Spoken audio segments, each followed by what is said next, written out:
우리가 성경을 보면 종종 하나님의 침묵이 오랜 시간 계속됨을 살펴볼 수가 있습니다. 그리고 우리도 하나님께 기도를 했지만 하나님이 침묵하고 계신 듯한 경험을 한 번쯤은 다 해보셨으리라 생각이 됩니다. 오랫동안 기도했음에도 하나님은 어떤 방법이나 말씀 혹은 어떤 변화도 일으키지 않으시기에 이러한 하나님의 침묵 앞에 우리의 믿음은 흔들릴 뿐 아니라 하나님에 대한 의심도 할 때가 있습니다. 그래서 어떤 사람들은 아무리 기도해도 응답되지 않을 때 그 사람에게 죄의 문제가 있기 때문이라고 말을 하기도 합니다. 그런데 이러한 모습은 성경에도 기록되어 있습니다. 욥기에 보면 욥이 병들고 힘들어할 때 그의 친구들이 찾아와서 욥에게 일어난 모든 것이 욥의 죄 때문이라고 지적을 합니다. 이 욥은 내가 알고 있는 한 하나님과 나는 올바른 관계에 놓여 있다라고 이야기를 합니다. 하지만 친구들은 계속해서 욥을 정죄하였고 그 일로 욥에게 큰 상처를 주었습니다. 하지만 욥기 42장 7절 말씀에 보면 여호와께서 대만 사람 엘리바스에게 이르시되 내가 너와 내 두 친구에게 노하나니 이는 너희가 나를 가리켜 말한 것이 내 종 욥의 말같이 옳지 못함이라라고 말씀해 주고 있다는 것입니다. 즉 욥에 대한 하나님의 침묵은 욥의 죄 때문이 아니라는 것입니다. 그런데도 욥의 세 친구들은 자신들이 꼭 하나님인 것 마냥 욥을 정죄함으로 하나님께 옳지 못하다라고 책망을 받게 됨을 볼 수가 있습니다. 이처럼 우리의 기도가 응답되지 않는 모든 것이 우리의 죄 때문이 아님을 우리는 기억해야 합니다.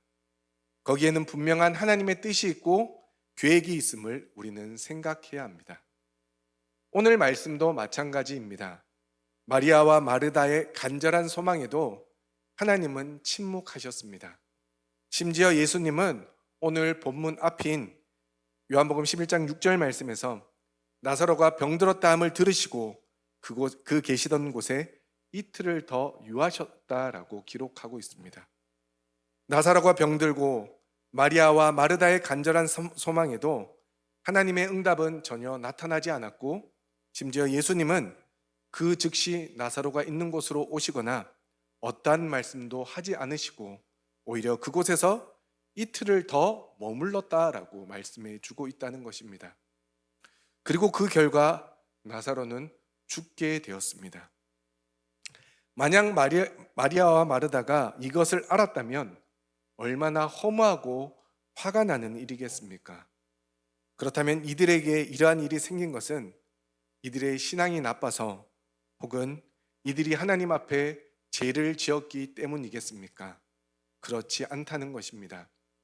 마리아와 마르다는 누구보다 신앙이 좋은 칭찬받을 만한 참된 믿음의 소유자들이었습니다.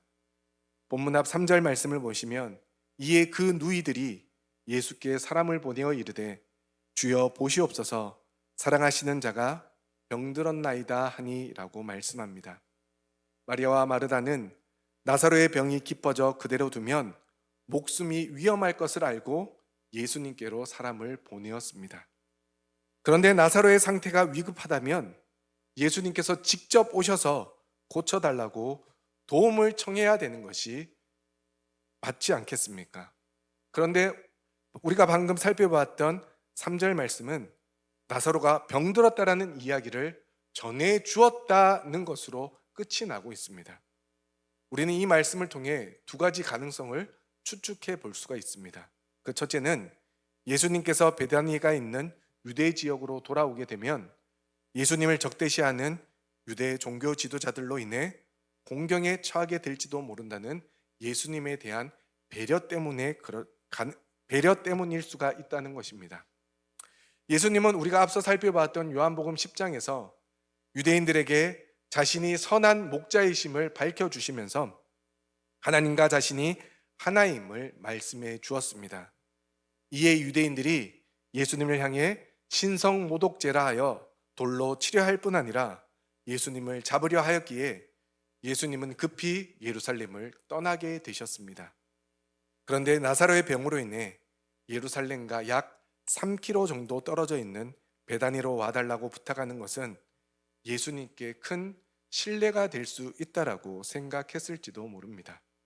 그래서 예수님을 생각해 직접 와서 고쳐달라는 부탁을 드릴 수 없었던 것입니다. 두 번째 추측은 마태복음에 나오는 백부장처럼 말씀만 하셔도 나을 수 있다라는 믿음 때문이었는지도 모릅니다. 그래서 본문 21절 말씀을 보시면 마르다가 예수께 여짜오되 주께서 여기 계셨더라면 내 오라버니가 죽지 아니하였겠나이다 라고 이야기를 합니다. 이는 예수님을 향한 불평의 말이 아닙니다. 말 그대로 예수님이 여기에 계셨더라면 상황이 달라졌을 것이라는 마르다의 신앙 고백에 의한 이야기였던 것입니다. 그래서 이어 본문 22절 말씀에 그러나 나는 이제라도 주께서 무엇이든지 하나님께 구하시는 것을 하나님이 주실 줄 아나이다 라고 고백하고 있는 것입니다. 이러한 마르다의 믿음을 우리는 본받을 필요가 있습니다. 이처럼 이들 자매는 예수님을 배려하고 예수님의 능력을 온전히 믿고 있었던 신실한 신앙인들이었습니다. 이를 통해 알 수 있는 것은 신앙이 아무리 좋은 사람이라 할지라도 뜻하지 않게 좋지 않은 일이 생길 수가 있다는 것입니다. 앞서도 말씀드렸지만 많은 사람들이 생각하기를 삶의 문제가 생기면 신앙의 문제나 죄의 문제 때문이라고 생각을 많이 하게 됩니다. 그래서 삶의 문제가 생기고 혹 사업이 무너지고 가정에 문제가 생기면 우리의 믿음에 대한 문제, 죄에 대한 문제라 생각하고 교회를 또한 떠나는 모습들도 우리는 종종 볼 수가 있다는 것입니다. 물론 우리의 죄의 문제일 수도 있고 하나님과의 온전치 못한 우리의 신앙의 문제일 수도 있지만 모든 문제가 다 그렇지 않다는 것을 우리는 기억해야 합니다. 마리아와 마르다는 예수님도 인정할 정도로 신앙이 좋았던 자매였지만 그들의 인생에도 죽음이라는 큰 아픔과 슬픔이 갑자기 찾아오게 되는 것입니다. 그 이유가 오늘 말씀에 기록되어 있습니다. 오늘 말씀을 살펴보면 믿음이 좋았던 마르다 역시도 신앙의 한계가 있었음을 알 수가 있습니다. 오늘 본문 23절 말씀에서 예수님은 마르다에게 내 오라버니가 다시 살아날 것이라고 말씀해 주었습니다. 이에 24절 말씀에서 마르다는 마지막 날 부활 때에는 다시 살아날 줄을 내가 아나이다 라며 예수님의 부활 선언을 자신이 이제까지 배워왔던 유대교 신앙으로 이해하고 있음을 알 수가 있습니다. 마르다가 이해한 부활은 마지막 때에 일어나는 사건으로 쉽게 말해 하나님의 심판의 때에 믿는 자들이 모두 함께 부활할 것을 안다고 이야기하는 것입니다. 이는 유대교 전통에서 배워왔던 마르다의 신앙이었습니다. 이런 이야기가 있습니다. 어느 목사님이 이스라엘에 갔을 때에 그곳에서 한 유대인을 만나서 이야기를 나누게 되었다고 합니다. 목사님이 그 사람에게 당신들은 왜 예수님을 믿지 않습니까? 라는 질문을 하자 그 유대인은 어떻게 하나님께서 예수라는 인간이 될 수 있습니까? 그것은 불가능한 일입니다. 그렇기 때문에 우리는 예수를 믿지 않습니다. 라며 강한 어투로 대답을 했다고 합니다. 그 유대인의 대답을 듣는 순간 이 목사님은 기독교는 하나님께서 낮고 낮은 이 세상에 죄인인 우리를 구원하시려고 친히 인간의 몸으로 오셨음을 믿기 때문에 근본적으로 유대교와 틀리다는 사실을 더욱 실감했다고 합니다. 그 유대인은 결코 하나님께서 인간의 몸으로 오실 수 없다라고 강하게 믿고 있었습니다. 그래서 이 목사님은 다시 한 번 더 질문을 하게 됩니다. 전 세계에는 당신들이 믿지 않는 예수님을 믿고 의지하며 그분의 뜻대로 살고자 헌신하는 사람들이 많이 있습니다. 그리고 그 수는 점점 늘어나고 있는 반면 유대교는 그렇지 못한 것 같습니다. 그것에 대해서는 어떻게 생각하십니까? 라고 질문을 던졌습니다. 이에 유대인은 당연한 이야기 아니겠습니까? 기독교는 열심히 전도하니까 그렇게 믿는 수가 증가할 수밖에 없지 않습니까? 그러나 우리는 전도를 하지 않습니다. 우리 민족만 믿으면 되지 다른 민족까지 믿을 필요가 뭐 있겠습니까? 그때 목사님은 다시 한 번 더 유대교는 기독교와 전혀 다른 그들만의 하나님을 믿고 있음을 깨닫게 되었다라고 이야기하셨습니다. 이것이 유대교의 전통입니다. 그리고 마르다 역시도 이러한 유대교의 전통 아래 부활과 생명의 사건이 마지막 때에 일어나는 것으로 이해하고 믿고 있었다는 것입니다. 하지만 예수님이 말씀하시는 부활과 생명은 마르다가 생각하는 유대교의 전통과 완전한 차이를 보이고 있다는 것을 우리는 기억해야 합니다. 우리 오늘 본문 25절과 26절 말씀을 함께 다시 읽어보도록 하겠습니다. 함께 읽겠습니다. 시작.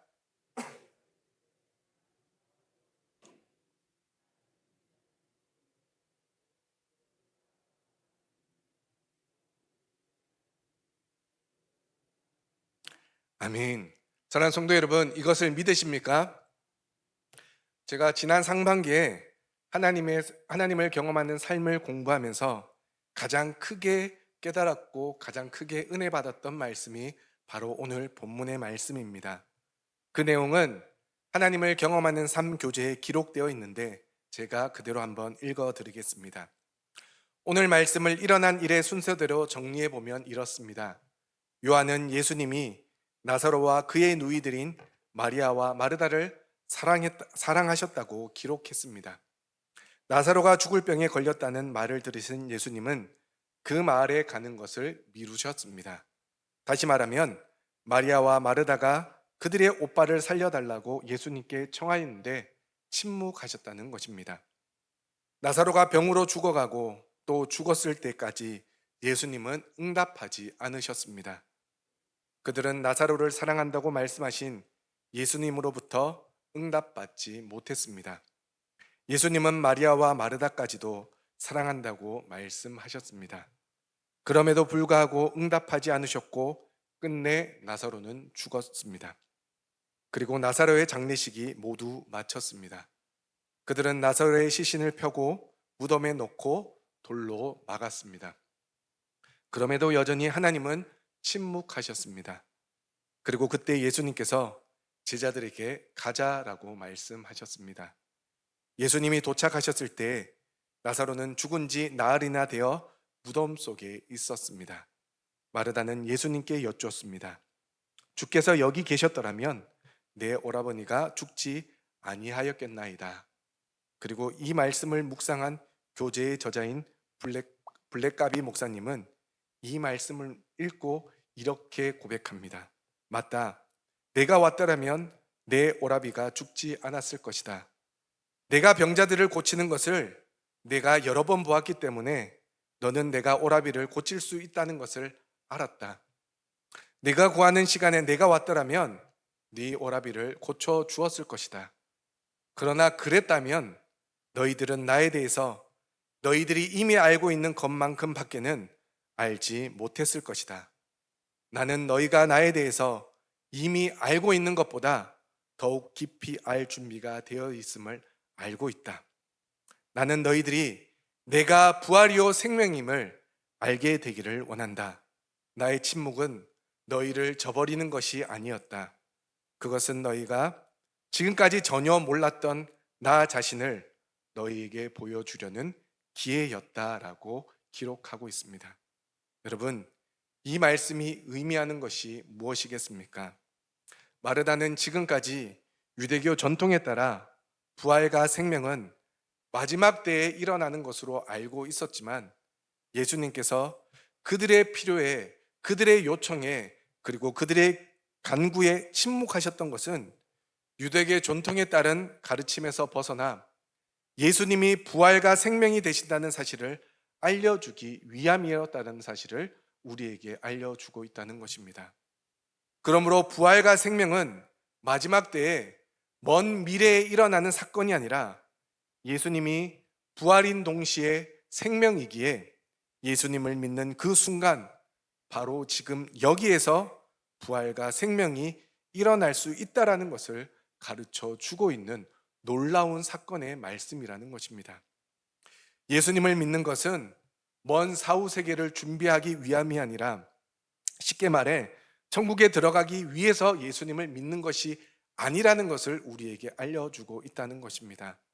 예수님을 믿는다는 것은 지금 바로 이 자리에서 우리에게 부활과 생명이 주어지므로 부활과 생명의 소망을 가지고 이 땅에서부터 하나님의 나라를 누리며 살아야 된다는 것을 예수님께서 직접 가르쳐 주고 있다라는 것입니다. 사랑하는 성도 여러분, 이것이 하나님이 침묵하신 이유입니다. 예수님께서 나사로가 병들었다는 이야기를 들었음에도 그곳에서 이틀을 유숙하시면서 즉각적으로 응답하지 않으신 이유가 바로 여기에 있다는 것입니다. 그러니 우리의 삶에도 하나님이 침묵하시거나 응답이 더딘 이유는 하나님이 우리에게 하나님 자신을 드러내시려는 계획이 있음을 깨닫기를 간절히 소망합니다. 더 나아가 이러한 모습을 통해 하나님이 영광 받기를 원하신다는 것도 우리는 온전히 깨달아야 합니다. 예수님은 지금도 살아 역사하셔서 지금 이 자리에서 우리의 예배를 기쁘게 받으시는 분이십니다.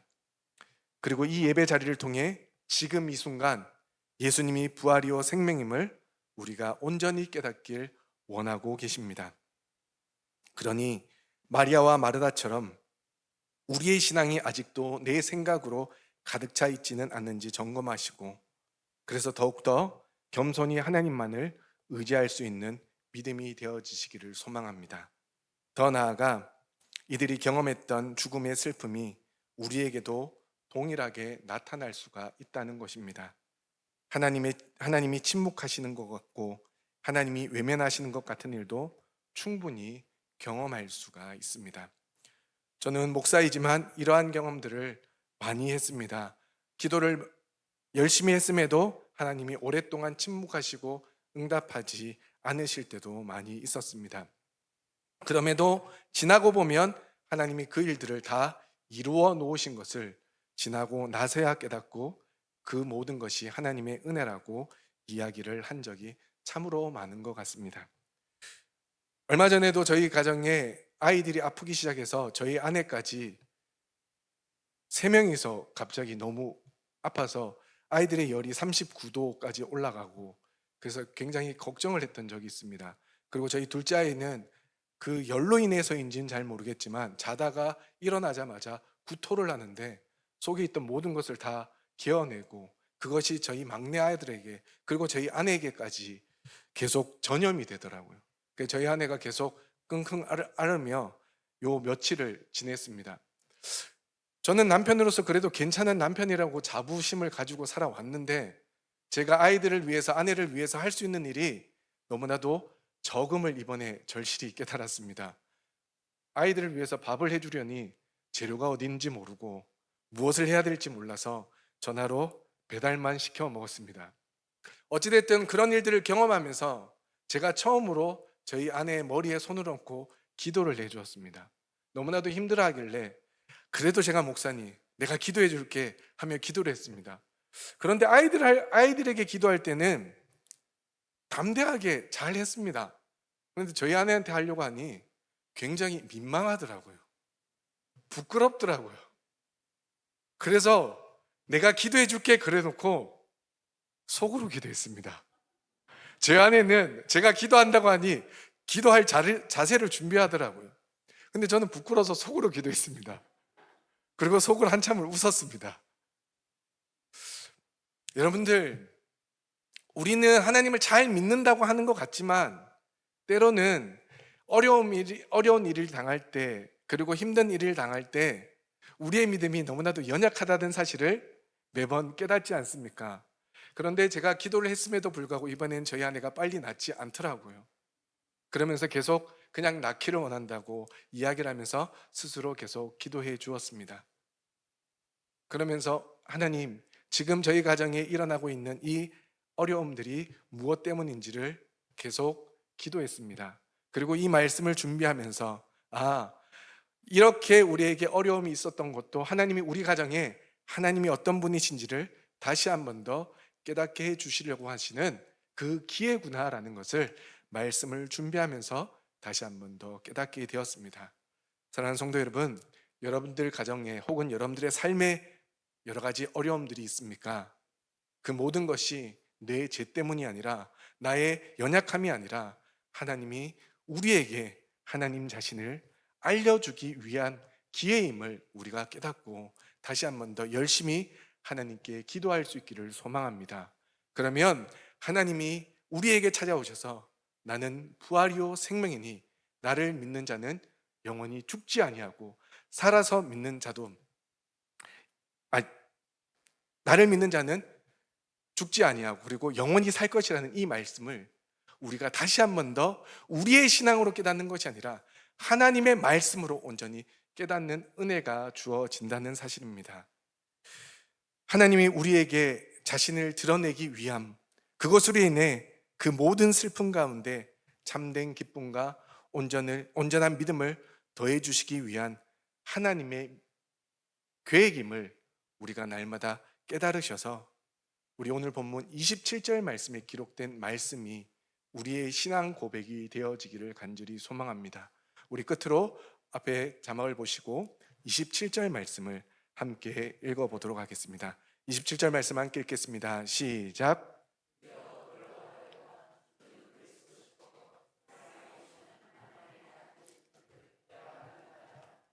아멘. 사랑하는 성도 여러분, 믿으십니까? 예수님이 마르다에게 내가 부활이요 생명이다 라고 말씀하시는 그 사건으로 인해 마르다는 주님, 그렇습니다. 주는 그리스도이십니다. 세상에 오시는 하나님의 아들이시요 우리의 구원자시요 우리의 메시아이심을 이제 내가 믿겠습니다 라는 마르다의 이 신앙 고백이 이제는 저와 여러분들의 신앙 고백이 되어지길 소망합니다. 그래서 우리의 삶 가운데 날마다 거룩하고 온전히 우리의 신앙을 고백함으로 우리가 있는 곳마다 하나님의 생명이 예수 그리스도의 부활이 온전히 나타나줘서 많은 사람들에게 하나님의 영광을 드러낼 수 있는 우리 울산남목교회 모든 성도님들 되어지시길 주님의 이름으로 축원합니다. 기도하시겠습니다.